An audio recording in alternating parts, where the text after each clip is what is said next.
Have you ever felt a pull? A gentle nudge from the universe urging you to move, to change, to become something more? For most of us, this is a fleeting thought, a whisper lost in the noise of daily life. But what if that whisper became a voice? A clear, undeniable call promising a new destiny, a different future, a legacy written across the stars. This is where our story begins. Not with a king, not with a conqueror, but with a man named Abram in the city of Ur. A simple life, familiar sights and sounds of home until everything changed forever. Imagine the world then. Countless gods tied to a city, a mountain, a river. Lives built around rituals and traditions. Abram's family in a bustling Mesopotamian metropolis where the moon god was held supreme. So what do you do when the universe calls your name? Abraham did not hesitate. He gathered his wife Sarai, his nephew Lot, and all the possessions they had accumulated.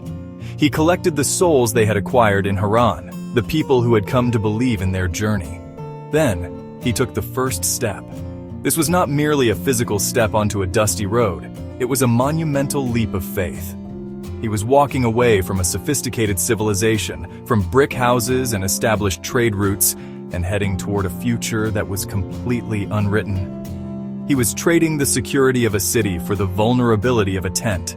The journey itself was an immense undertaking, a slow and arduous trek across the Fertile Crescent.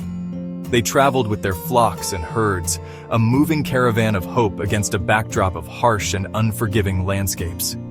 The sun would beat down on them by day. At night, the temperature would plummet, and they would huddle together for warmth, the stars their only canopy. Arriving in Canaan was not the end of the journey. It was the beginning of the real challenges.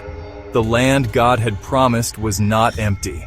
It was already inhabited by various Canaanite tribes, people with their own cultures, their own gods, and their own claims to the territory. Abraham was an outsider, a foreigner, a Hebrew, one who had crossed over. He and his household were a small, vulnerable group in a land of powerful city-states and clans. They were strangers in what should have been their home, a land they could see, but could not yet possess. The challenges came quickly and fiercely. A severe famine swept the land. The pastures withered, the promise seemed to hang by a thread. How could this be the land of milk and honey when there wasn't enough food? Faced with starvation, Abraham made a hard choice. He led his people down to Egypt, a land of abundance, and the life-giving Nile. But Egypt brought new dangers. He traded one threat for another, stepping into a powerful foreign kingdom. In Egypt, Abraham's faith wavered under fear. He feared Sarai's beauty would cost him his life, and she would be taken by Pharaoh, so he chose human cunning over trust. He told Sarai to say she was his sister. The half-truth led to his worst fear: Sarai taken into Pharaoh's palace. A profound crisis. His flawed plan put the promise at risk.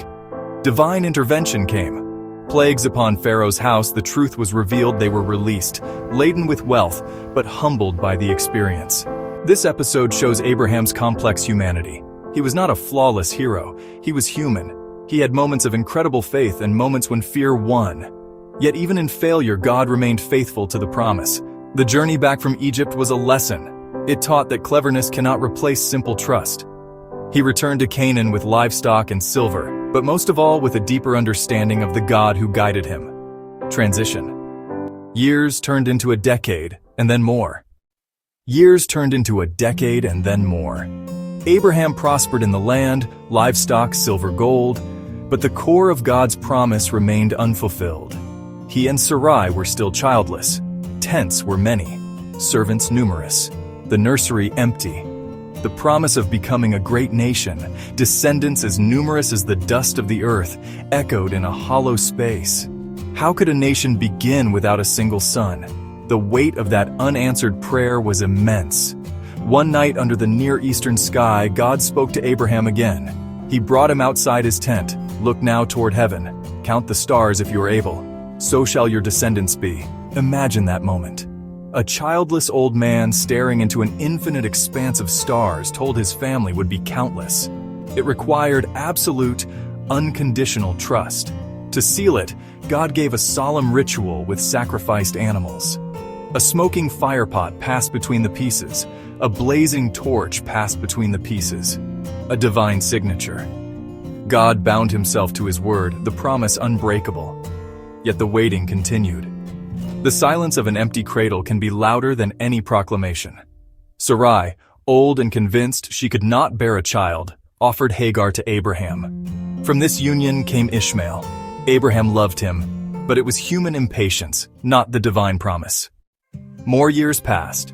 Abraham was 99 years old, and Sarai was 90. The hope for a child from their own union had all but faded. It is in this moment of human impossibility that God appears once more. Not as a disembodied voice, but as three mysterious visitors under the oaks of Mamre. Abraham, ever the gracious host, rushes to welcome them. He offers water. He offers rest. He offers the best food his camp can provide. During the meal, one of the visitors makes a stunning announcement. I will surely return to you about this time next year. And Sarah, your wife, shall have a son. And she laughed. It was the cynical, bitter laugh of a woman whose heart had been disappointed for decades. The divine visitor heard her silent laugh and gently challenged it. Is anything too hard for the Lord? This question hangs in the air, not just for Sarah, but for all of humanity. Is our human experience, our understanding of biology, the limits of nature, the final word? Or is there a power in the universe that operates beyond our limitations? Frightened, Sarah denied that she had laughed, but the visitor knew. The encounter was a tender but firm reminder that God's promises are not bound by human timetables. At the appointed time, Sarah, at 90 years old, conceived and gave birth to a son. They named him Isaac, a name that means he laughs. The laughter of disbelief had been redeemed and turned into the laughter of a dream fulfilled against all odds. The years with Isaac were surely the sweetest of Abraham's life. And then God tested him again. But this time the command was not to leave, but to give. Upon reaching the designated spot on Mount Moriah, the final, terrible moments unfolded. Abraham built an altar, a pile of stones, a monument to his own broken heart.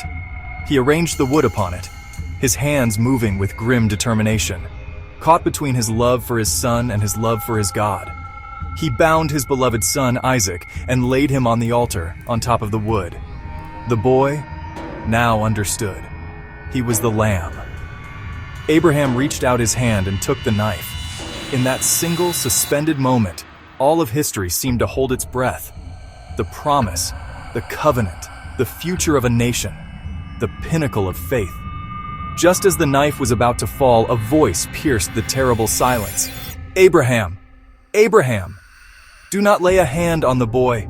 Do not do anything to him. Now I know that you fear God because you have not withheld from me your son, your only son.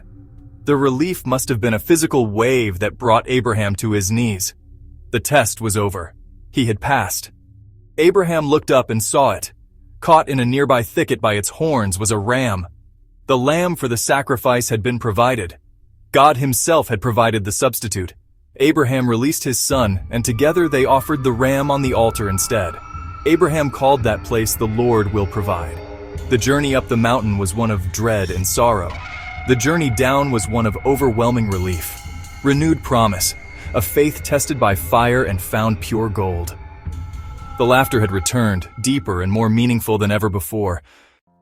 After the harrowing test on Mount Moriah, the promise to Abraham was magnified and sealed with a divine oath. Because he had obeyed, because he had not withheld his only son, his descendants would be blessed beyond measure. His offspring would be as numerous as the stars in the sky, as the sand on the seashore. Not just a great nation, a powerful one, possessing cities of their enemies, culmination of a lifetime walking with God. The legacy, no longer a distant hope, but a certainty forged in the fires of obedience and trust. Abraham's journey had been long, missteps, doubts, and endless waiting. He had stumbled in Egypt. He had grown impatient with Hagar, but in the ultimate test, his faith held firm. He lived many more years, a revered patriarch in Canaan. He saw Isaac grow. He saw Isaac marry Rebekah, ensuring the continuation of the promised line. When his beloved Sarah died, he purchased the cave and field at Machpelah, the first tangible legal ownership of the land he had wandered in for a century. A down payment on the future, a stake in the ground declaring, "This is our home." When Abraham finally died at the ripe old age of 175, he was buried by his son Isaac and his son Ishmael, beside his wife Sarah. His life was a complete story, a full circle. He had left his father's house as commanded, and he had become the father of a multitude. His legacy was not one of conquering armies or grand monuments, but something far more enduring, a legacy of faith. The man who had no heir now had the guaranteed promise of descendants that would outnumber the stars. He had wandered as a stranger, and he had secured a permanent place in the land. So why does this ancient story still resonate with us today? It is because his story is, in essence, our story. We all hear calls in our lives. Leave our comfort zones. Pursue a dream. We all face our own famines. Moments when resources run dry and we must seek help in unfamiliar places. We all have our own Egypts, where fear can lead to poor choices. Faith is not the absence of fear or doubt. It is acting in spite of them. What is our Moriah? What are we being asked to trust God with? Do we have the courage to believe that even when it seems impossible, the Lord will provide?